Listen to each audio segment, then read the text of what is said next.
এবং তারপর পরে শুনলাম সরকার পক্ষ থেকে জামিনের ব্যাপারে আপত্তি দিতে চাচ্ছে। তো এই যে বিষয়টা, এটা নিয়ে আপনার অভিমত শুনতে চাই।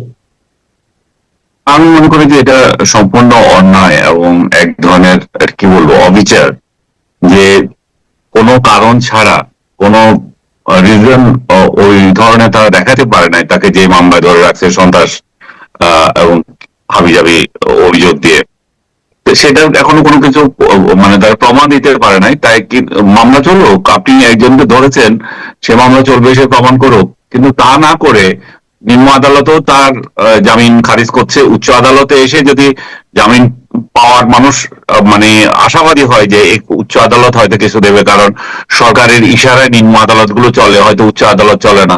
এবং উচ্চ আদালতও যদি একই ভূমিকায় নেয় এবং পান্না এবং লতিফ সিদ্দিকীর বেলায় তারা চেম্বার জজের কাছে গিয়ে আপনার আবেদন করে, তার মানে বুঝতে হবে যে তারা কোনো মানে নটোরিয়াস কোন সন্ত্রাসী বাংলাদেশের বোধহয় তাদেরকে ধরা হয়েছে, এই জন্য তাদেরকে এইভাবে মানে আইনের ফাঁক গুলো তারা কিভাবে বের হয়ে যাচ্ছে এটা আটকাতে হবে। সাধারণত চেম্বার জজের কাছে যে দৌড়াদৌড়ি করে এই সমস্ত বিষয়গুলো নিয়ে। আর আমরা দেখলাম 5 আগস্টের পর থেকে দেশে চিহ্নিত সন্ত্রাসী জঙ্গি যে যেখানে যেভাবে পারছে একটাও আর জেলে নাই, সব বেরিয়ে গেছে। আর একজন সাংবাদিক আর একজন রাজনীতিবিদ যাদের বিরুদ্ধে স্পেসিফিক কোনো আপনি অভিযোগ এখনো আনতেই পারেন নাই, তাদেরকে একটা আইন মানে অবৈধ ইয়ে দিয়ে মামলা দিয়ে মানে অন্যায় মিথ্যা মামলা, অবৈধ না মিথ্যা মামলা দিয়ে আপনি আটকে রেখেছেন। তো এটা তো মানবতার লঙ্ঘন। এবং সরকার যে বলে বাক স্বাধীনতা যে কথা বলে, সেগুলো যে একটা বুলি সেটার আর একটা প্রমাণ। তারা একটা অনুষ্ঠান করতে গিয়েছিল, সেই অনুষ্ঠানে তো বক্তব্যই দিতে পারে নাই। যে অনুষ্ঠানে তারা উপস্থিত ছিল কিন্তু বক্তৃতাই দিতে পারে নাই, তার আগে এটা পণ্ড হয়ে গেছে। তো কি অপরাধে তাদেরকে জেলে রাখা হবে? আমি মনে করি যে এটা কি বলে অন্যায়, এরকম অন্যায় মানে আপনি দেখেন, আমি একটু বলি, তারা কিন্তু সেই অনুষ্ঠানের আয়োজক না, তারা সেখানে অতিথি হিসেবে এবং অনেকে কিন্তু দর্শক হিসেবে, কিন্তু তাদের ভোটটা কেন? সেটাই কথা। আমাকে একজন অনুষ্ঠানে একটা আমন্ত্রণ জানালো, আমি গেলাম, আমি অপরাধী হয়ে গেলাম।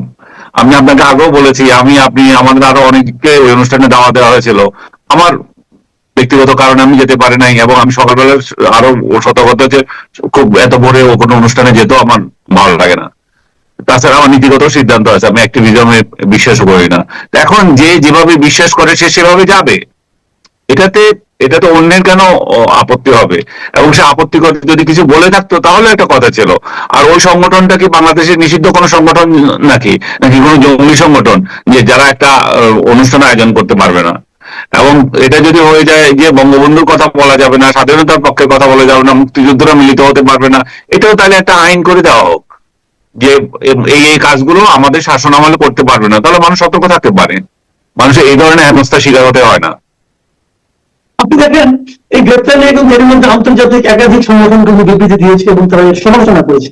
তো আমি যদি সরকারের পক্ষ থেকে ভাবি যে এই গ্রেপ্তারের মাধ্যমে সরকারের এক নম্বর লাভটা কি হচ্ছে, যেমন আন্তর্জাতিক ভাবে তার যে ইমেজটা ক্ষতিগ্রস্ত হচ্ছে, এটাও কি সরকার উপলব্ধি করতে পারছে না?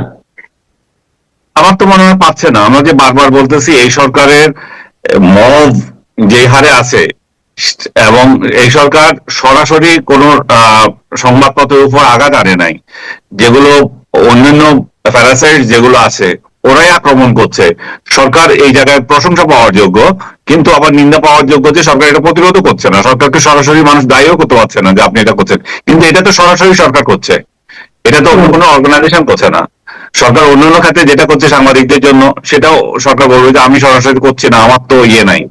এখন এখানে কি বলবে? এখানে তো সরাসরি তারা সাংবাদিকদের কণ্ঠরোধ করছে, মত প্রকাশের স্বাধীনতা হস্তক্ষেপ করছে, মুক্তিযোদ্ধাদের সমাবেশ নিষিদ্ধ করে রেখেছে। এই ধরনের মানে নিষিদ্ধ করে রেখেছে মানে তাদের কার্যক্রমে বোঝা যায় আর কি। নিষিদ্ধ তো করে নাই, যেটা আমি আগে বলছিলাম। যদি সেটা করতো, সরাসরি বলতো, তাহলে মানুষ যেত না। মানুষ তো আইন মানতে বাধ্য, সরকারি যদি আইন করে দেয়। এবং সেটা না করে এই ধরনের হেনস্থা করার তো কোনো মানে হয় না। এবং যারা আমরা এদের পক্ষে কথা বলবো, এবার বলি যে ওরা এদের পক্ষে কথা বলছে কেন, এটাও আমার কোন দোষ হয়ে যায় আল্লাহ জানে। অনেকে বলে যে আমরা মডেল মূল্যকে আছি নাকি মডেল মূল্যকে আছি। যেমন এটা নিয়ে আলোচনা আমরা পরবর্তী আরো করতে থাকবো। একটু রাজনীতিতে আসি। আপনি লক্ষ্য করেছেন বেশ কিছুদিন ধরে জামাত ইসলামের রাজনীতিতে তাদের বডি ল্যাঙ্গুয়েজ যেমন কেমন যেন একটা চেঞ্জ এসেছে। আমি কয়েকদিন আগে শুনলাম যে আব্দুল মোহাম্মদ তাহের জামাতের নায়েবে আমির, উনি বলছিলেন যে কয়েকজনের ফোন রেকর্ড নাকি তার কাছে আছে। এটা নিয়ে অনেকে বললো যে আপনার কাছে ফোন রেকর্ড থাকে কিভাবে, অন্যের ফোন রেকর্ড থাকাটা তো দরকার। তারপরে গতকালকে শুনলাম ওনারা বললেন যে 5 দফা দাবি আদায়ের জন্য যদি কোনো হাঙ্কি পাঙ্কি কেউ করে তাহলে সেটা সহ্য করা হবে, নো হাঙ্কি পাঙ্কি। এমন বললেন সুজা আঙ্গুলি ঘৃণা উঠলে আঙ্গুল বাধা করতে হবে, এটাও বললেন। আবার একই দিনে শুনলাম যে মিয়া গোলাম পল্লা ওনাদের যে জেনারেল সেক্রেটারি, উনি বলতেছেন যে 11 তারিখের মধ্যে দাবি না মানলে 11 তারিখের পর ঢাকা শহরের চেহারা নাকি পাল্টে যাবে। এই যে বিষয়গুলো জামাত ইসলামের কথাবার্তা যেন একটু অসহিষ্ণু, একটু বেপরোয়া, একটু হুঙ্কারমূলক মনে হচ্ছে, কেন? তারা কি ধরে নিয়েছে তার নিশ্চিতভাবে ক্ষমতা আসছে, নাকি অন্য কোনো কারণ আছে? হয়তো এটাই। এটা এটা সবচেয়ে বড় বিষয় হচ্ছে যে বাংলাদেশে আওয়ামী লীগের অনুপস্থিতি। আওয়ামী লীগ যদি থাকতো এখানে একটা ক্ষমতার ভারসাম্য থাকতো, এখানে আওয়ামী লীগ সরকারে হোক আর বিরোধী দল হোক একটা ক্ষমতার ভারসাম্য থাকতো। এখানে ক্ষমতার ভারসাম্য নাই। এখানে আওয়ামী লীগকে বিতাড়িত করে তারা নিজেরা ঝগড়া করছে, এবং এই ঝগড়ার কোনো মানেও আমি দেখি না। তারা আজকে যদি আওয়ামী লীগ আসবে বলে তারা কিন্তু আবার এক হয়ে যাবে। তো একই যদি হবেন, আপনার একই মানসিকতার লোকগুলো কেন ঝগড়া করছেন? মানুষ চায় যে একটা সুষ্ঠু সুন্দর নির্বাচন, একটা অর্থবহ নির্বাচন, যেটা আপনার ইনক্লুসিভ করার কথা, আপনারা ইনক্লুসিভই করছেন না। আপনারা একদলীয় করতে যাচ্ছেন, এক মনের করতে যাচ্ছেন, সেটা করতেও আপনারা এক হতে পারছেন না। সেটা তো জাতির জন্য খুবই দুঃখজনক ঘটনা। এবং বিএনপিকে যেভাবে বিএনপির ভাষায় তাদেরকে প্রতারণা করা হয়েছিল, সেই প্রতারণাগুলো জবাব দেন আপনি। যে আমরা একটা জিনিসে স্বাক্ষর করলাম একরকম, এবং আমাদেরকে আবার বলা হচ্ছে খরচা যেটা দেওয়া হলো, চূড়ান্ত যেটা রিপোর্ট দিল সেখানে আরেক রকম। তো এই যে অবিশ্বাস তৈরি হয়েছে একটা সরকারের, একটা কমিশনের প্রতি, একটা যারা সংস্কার করবে, যারা জুলাই সনদ মানাবে তাদের প্রতি, সেই জায়গায় তাহলে অবিশ্বাসটা দূর করার ব্যবস্থা করেন।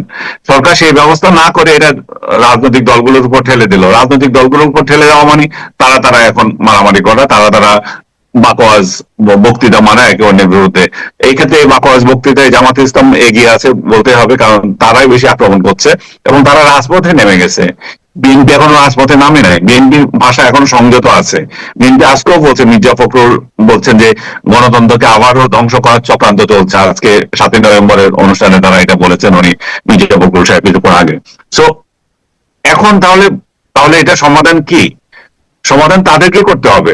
তারা একটা যৌক্তিক কারণ দেখাতে হবে। তারা এই যে এই আন্দোলনগুলো করছে, তারা পিআর এর দাবি তুলেছিল, ঠিক আছে, পিআর এর দাবি তুলছেন, আপনার উচ্চ কক্ষের ব্যাপারে ছিল, সেটা কিভাবে কমপ্লিট করবেন সেটা বলেন। এখন নিম্ন কক্ষেও চাচ্ছে, তার মানে এরা প্রতিদিন একটা না একটা ইস্যু তৈরি করতে চাচ্ছে।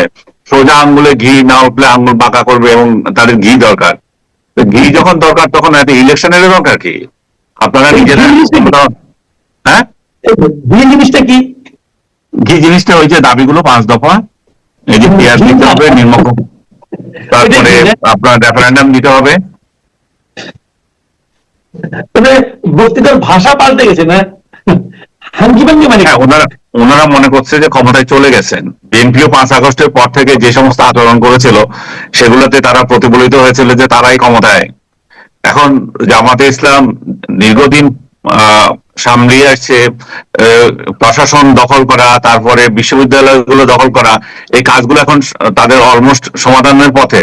এই অবস্থায় তাদের ক্ষমতায় যাওয়ার পথে বাধা তো হচ্ছে বিএনপি। যদি মানে একটা সুষ্ঠু নির্বাচন হয়, আওয়ামী লীগের অনুপস্থিতিতে বিএনপি কে হয়তো মানুষ ভোট দেবে, কিন্তু তারা হয়তো চাচ্ছে না যে বিএনপি কে কেন দেবে। এবং এই আওয়াজ লাগিয়ে যদি এটা আরো পিছানো যায়, বিশেষ করে আমি বারবার বলছি একটা কথা, যে আপনার এই গণভোট যে বিষয়টা, সেটা কেন ইলেকশনের আগে হবে সেটা জাতি কিন্তু কনভিন্স হতে পারছে না।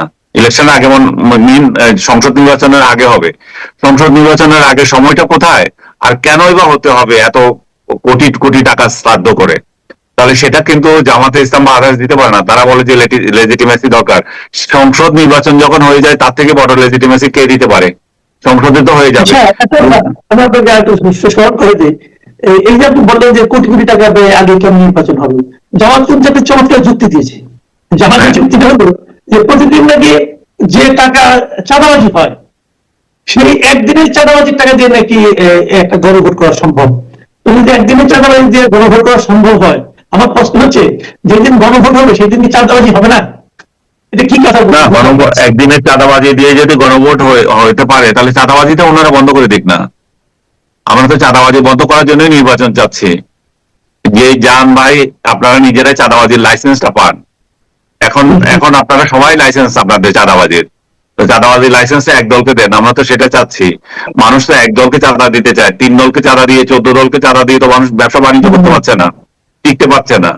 তো সেটার সেই জায়গায় আপনি প্রতিবন্ধকতা সৃষ্টি করছেন কেন? এটা স্পষ্টই, আমি বারবার বলছি, একটাই কারণ।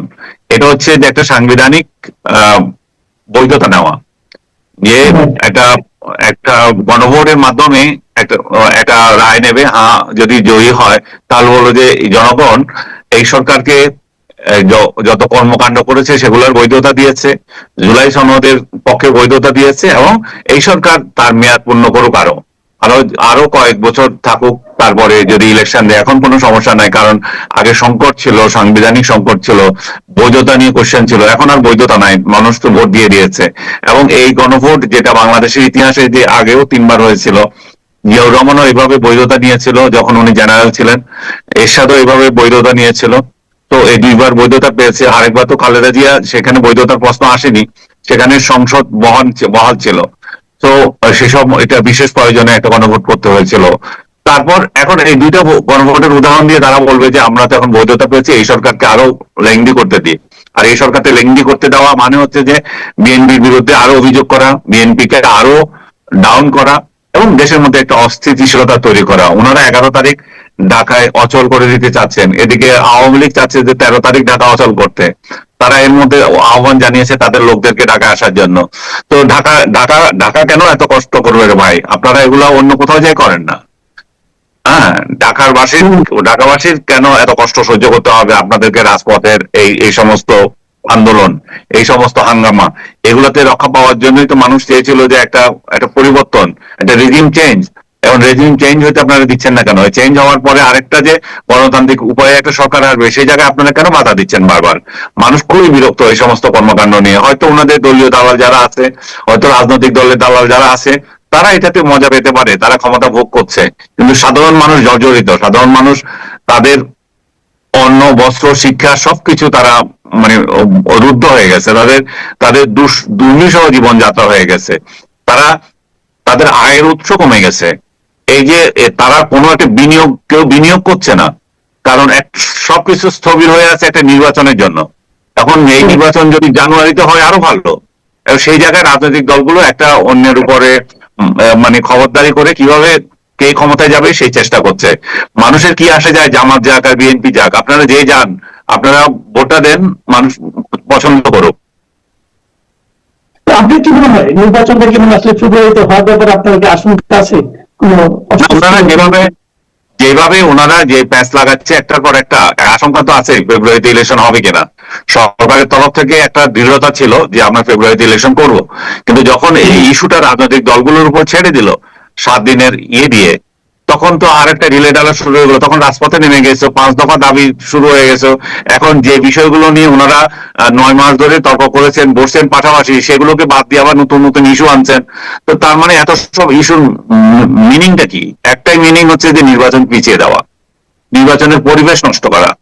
এখন এইভাবে যদি চলতে থাকে আইন শৃঙ্খলা তো ঠিক থাকবে না, আর আইন শৃঙ্খলা ঠিক না থাকলে এটা কি ধরনের নির্বাচন হবে?